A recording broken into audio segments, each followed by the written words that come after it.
Warning: this episode contains descriptions of child sexual assault and murder. If you haven't listened to the previous episode, it is recommended you do so beforehand. Welcome to Australian Crime Stories. Make sure to follow on your listening platform and social media to stay up to date with the latest episodes. Mr. Cruel has been keeping Melbourne's northeast suburbs in a tight grip of fear. This is now his third confirmed home invasion and second kidnapping, with no sign of his attacks slowing. His awareness of forensics makes the police investigation near impossible, but with building pressure from the public, Victoria Police will form one of the largest manhunts in Australia's history. Uncover the dark corners of this unique country with this chapter, Mr. Cruel Part 2. This is Australian Crime Stories. July 1990. Nicola Linus has been kidnapped from her home and is sitting on the floor of Mr. Cruel's car. They've been driving for some time. The car pulls into a driveway on the right-hand side of a house just after midnight. Nicola was still blindfolded when Mr. Cruel led her barefoot up the driveway and through the front door. It seems he was unconcerned of potential neighbours seeing him. He guides her through the kitchen and into a bedroom where a radio was playing. There he took off her blindfold and replaced it with cotton eye pads, saying, "Keep your eyes shut if you want to stay alive." He then takes her to the bathroom, making her brush her teeth and take a bath. "You've got to wash yourself thoroughly. You've got to clean your teeth." He takes her back to the room, leashing her to the bed by her neck. He turns off the radio and lays down on the bed next to her, falling asleep. Nicola couldn't sleep, however. She laid awake all night. She made mental notes about the man. He didn't smell like cigarettes or alcohol. His arms were solid and stocky and his hands felt rough and hairy. He had fine hair on his arms and chest. She didn't hear anything throughout the night until early morning when planes began flying overhead, specifically 9 jets. They would pass over her from her right to left and then turn 90 degrees towards her toes before fading away. At around 10 a.m, Mr. Cruel woke up and turned the radio back on. Throughout the day, he would take her between the bathroom, bedroom and kitchen, sexually assaulting her multiple times. He dressed her in her school dress, saying he had a schoolgirl fantasy and that he had followed her home from school. At one point, when he was bathing her, he said, "When you get back, the police will ask you a lot of questions. You will be taken to a hospital and they will test you. A doctor is going to examine you and is going to look for any evidence I leave behind, and I don't want them to find any." He seemed to have everything planned, telling her that he would dress her in her tennis skirt the next day and that she would be home soon. "You will be home by late Thursday evening, early Friday morning." The next morning he made her bathe again before dressing her in the tennis skirt as promised. At around 2 p.m, he leashed her to the bed, giving her some bread and water. "I'm just going to tie your feet up now." He tied her legs together with wire before leaving the house. He returned around 5 p.m, claiming that he had been out with a friend, looking for a suitable place to release her. "I'll drop you off at a place, and you have to wait for 10 minutes, and then you can walk to a police station. I'll give you directions." He made it out that the friend was there in the house with him, making a show of speaking to him, but without anyone responding. Perhaps no one was there, or perhaps the friend didn't want his voice heard by Nicola.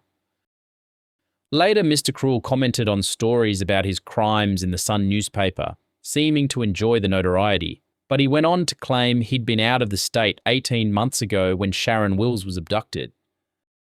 Then he asked Nicola, "Think you're worth $25,000? He took her to the bathroom for a final wash before dressing her and replacing her eye patches with tape. He leads her out to the car, wraps her in a sheet and puts her on the floor of the passenger seat. He has trouble starting his car and nervously explains that it had been stolen by a friend. They drive for some time before pulling up somewhere. He takes the sheet off and leads her along a footpath for about 5 minutes. When they stop, he removes the tape from her eyes. He had brought a change of clothes and got her to put them on.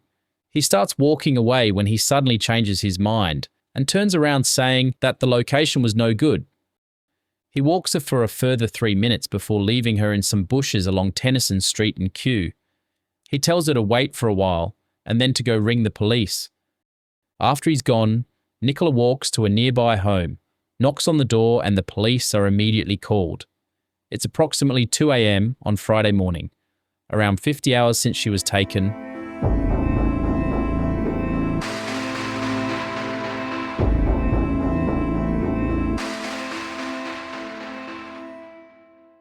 This was now the third home invasion with the sexual assault of a young girl. The suburbs of Melbourne were terrified and demanded answers from police. Each attack had escalated too. First there was no kidnapping, then a kidnapping of 18 hours, and now a kidnapping of 50 hours. So what was in store for when he next strikes?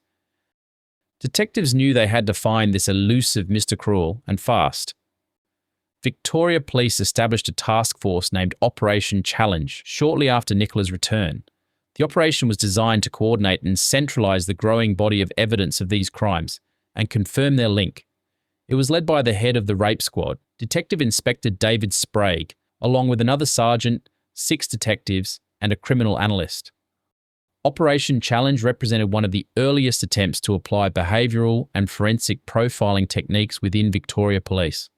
The name Challenge reflected both the complexity of the case and the frustration detectives faced. A faceless offender who left almost no forensic trace. The most they had about Mr. Cruel was a behavioural profile. He was organised, intelligent, and patient. He likely conducted prolonged surveillance of families, often breaking into homes weeks earlier to prepare the environment. He knew which homes contained young girls and when families would be asleep or away. This was not opportunistic crime. It was surgical precision. They began going over whatever information the victims remembered, specifically the 2 girls taken into his car and house. Something that stood out to detectives was that they both recalled hearing aircrafts over the house. They mapped out Melbourne airport flight paths and prioritised houses beneath them for door knocking. They also had the lead of Sharon seeing the video camera set up in the room. It's highly likely Mr. Cruel is connected to the child pornography networks. This led police to search video rental records and investigate photography enthusiasts and camera owners in target suburbs. Detectives also investigated a mail-order child abuse subscriber list, which included around 150 names. The operation soon became a never-ending cycle of interviews. Police canvassed particular occupations in line with Mr. Cruel's forensic awareness, behaviour and use of particular items. Doctors, photographers, journalists, policemen, solicitors, and electricians. It was like finding a needle in a haystack. As the months passed, morale waned. By April 1991, leads had dried up and surveillance of possible suspects had produced no breakthroughs. On the 12th of April, the operation was significantly scaled back, or even discontinued.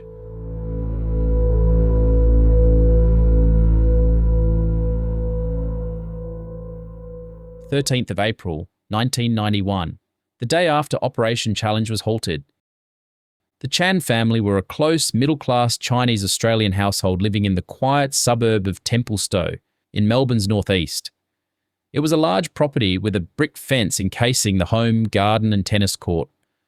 The house was full of security features with alarms and an electronic gate. However, in the days prior, the alarm system kept going off, leading the Chans to believe it was faulty. They decided to switch it off.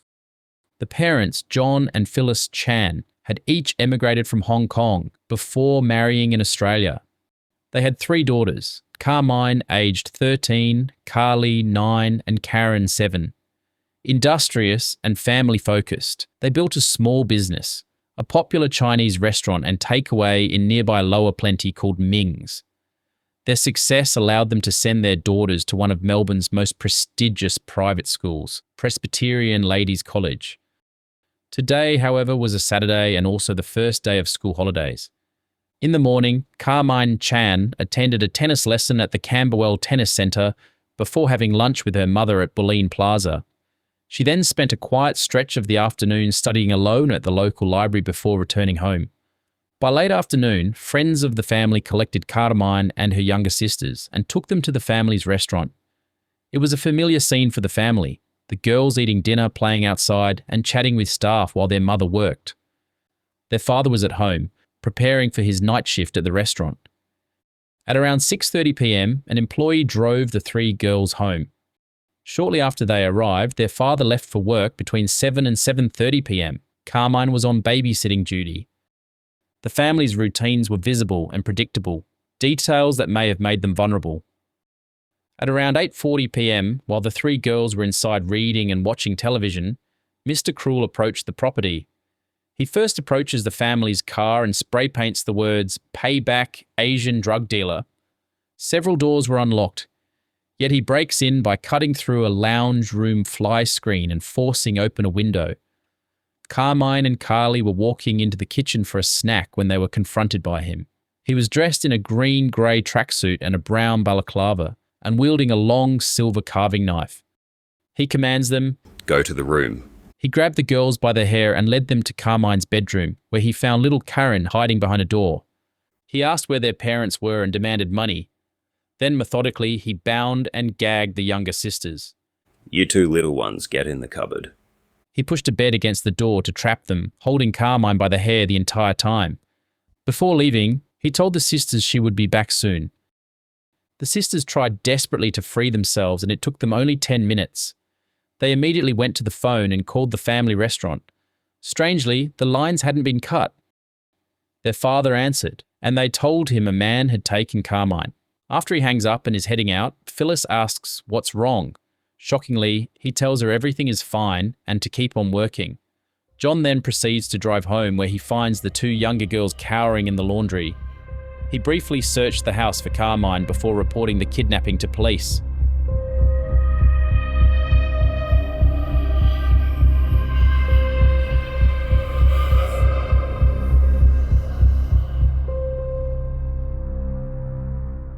Police arrived at the Chan home minutes after John's frantic call.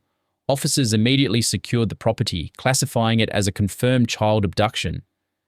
Detectives began taking statements from the two younger sisters, who described what they could remember about the intruder. Forensics photographed the spray-painted message on the family's Toyota Camry. The wording suggested a racial or drug-related attack. Police considered whether the Chan family had some connection to a criminal network, but upon checking, no credible link was found. Senior investigators quickly dismissed it as a red herring, an attempt to disrupt his established MO and obscure the victim's innocence. Police also discovered the home's electronic gate mechanism showed signs of tampering, confirming that the offender had prepared his entry carefully, just like the home invasions before. What was different, however, were the phone lines not being cut.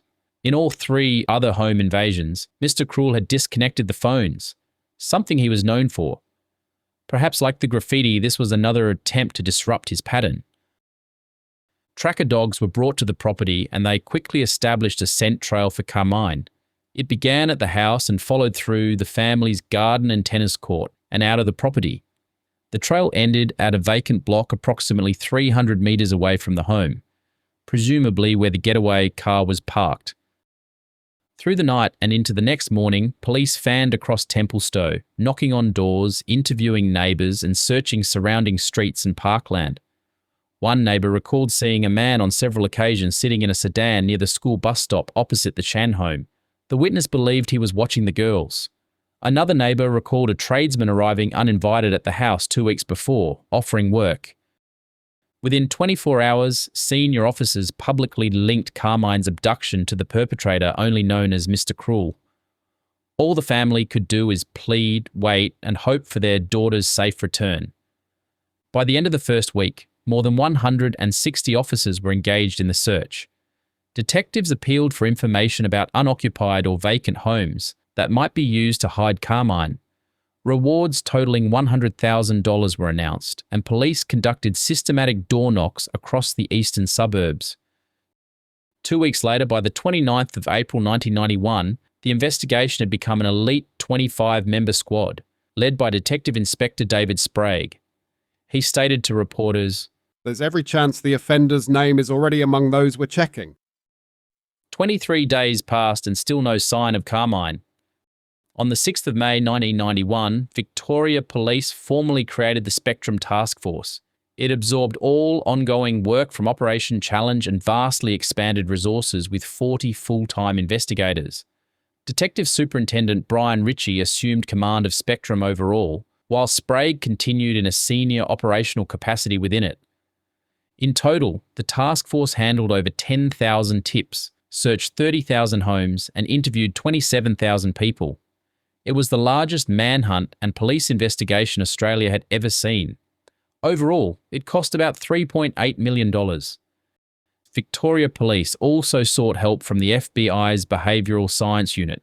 The Bureau's profilers in Quantico analysed the case materials and produced a detailed psychological and geographic profile of Mr. Cruel. They described him as an intelligent, methodical man, likely aged between 30 and 50, living or working in Melbourne's eastern suburbs. He was believed to be highly organised, technically skilled, and acutely conscious of forensic procedure. The FBI's advice shaped the strategy of Task Force Spectrum, shifting attention towards suspects with professional or technical backgrounds and prompting long-term monitoring of individuals who fit the profile.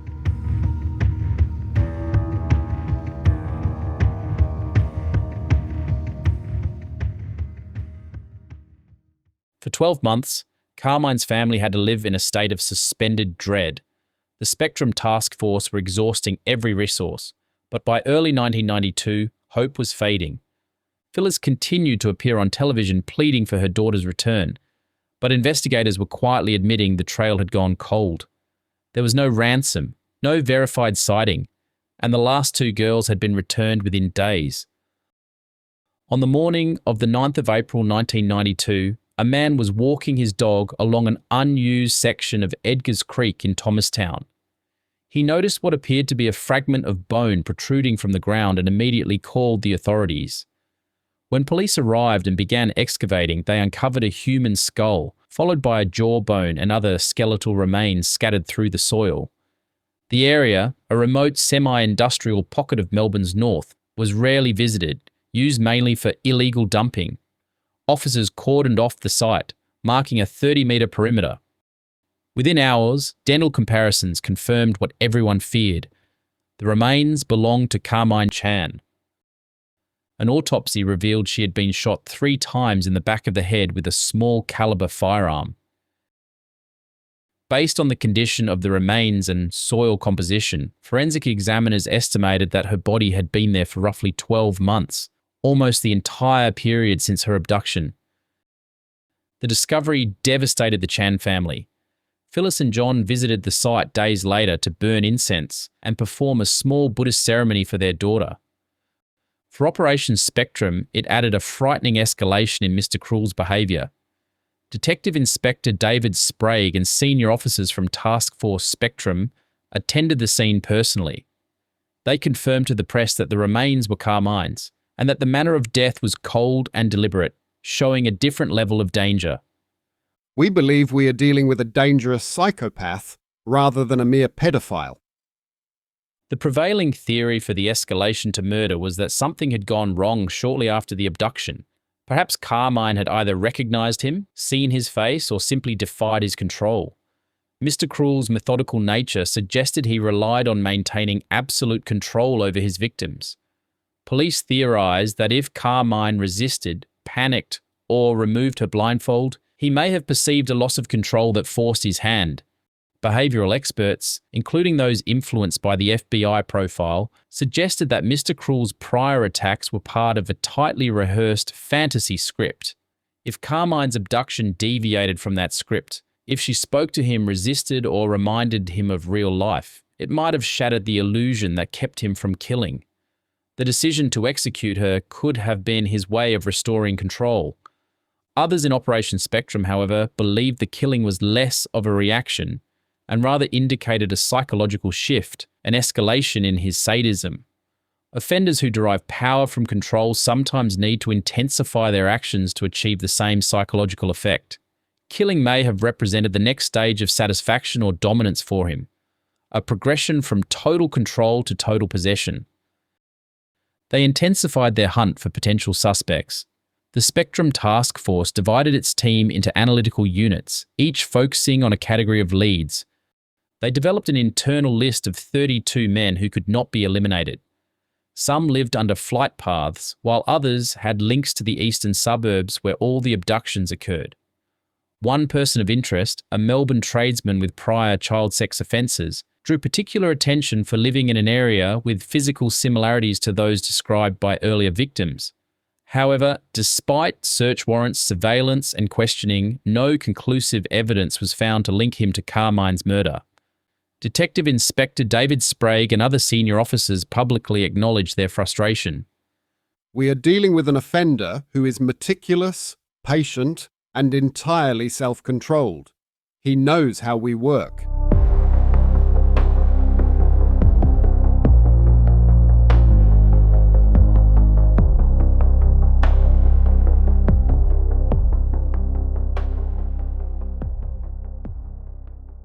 By 1993, Operation Spectrum reached its final funding cycle. Most of the 32 suspects had been interviewed, surveilled, or forensically cleared. Coming to another dead end, Victoria Police again reached out to the FBI. With their help, the Victorian Police compiled a set of dossiers which would become known as the Sierra Files.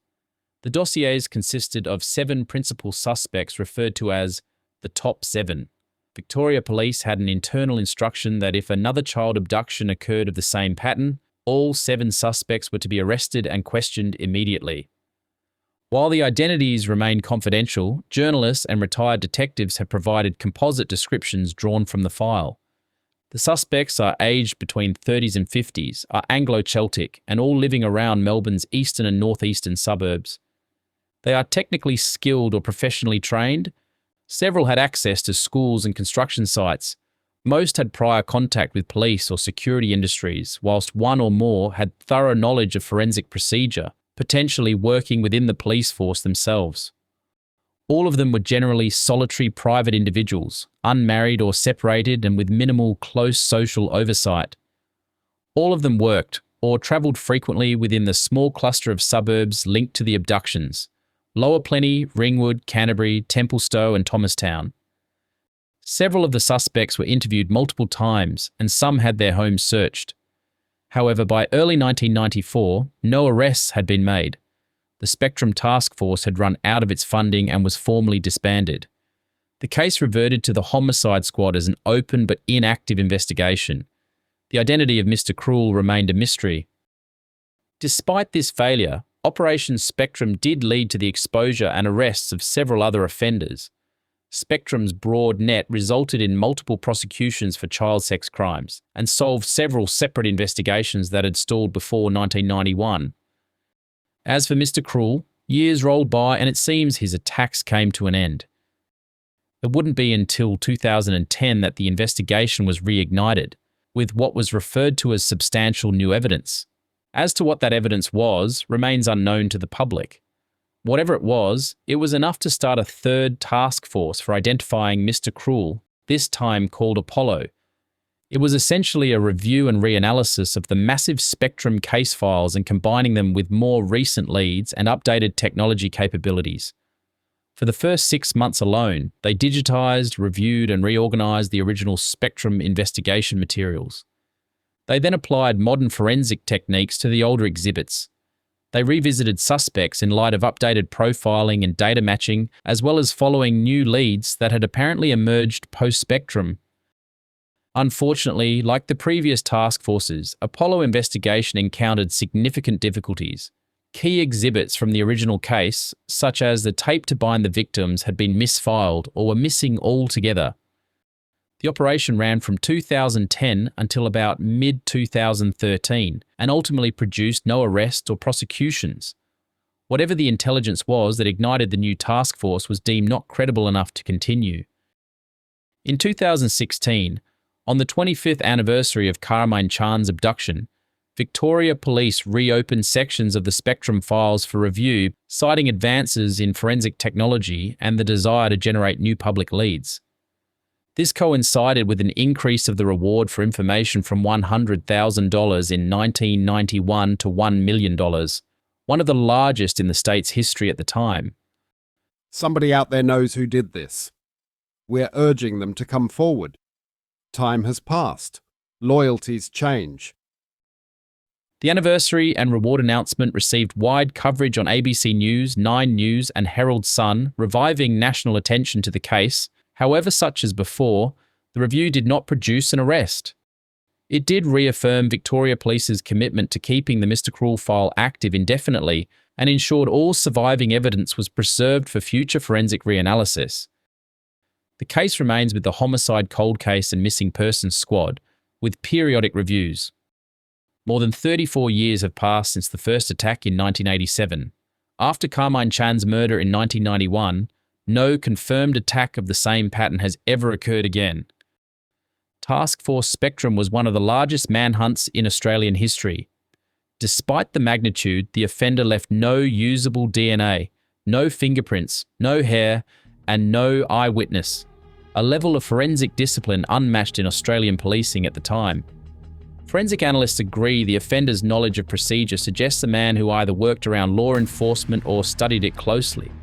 Someone who could still be living quietly in Melbourne's eastern suburbs today.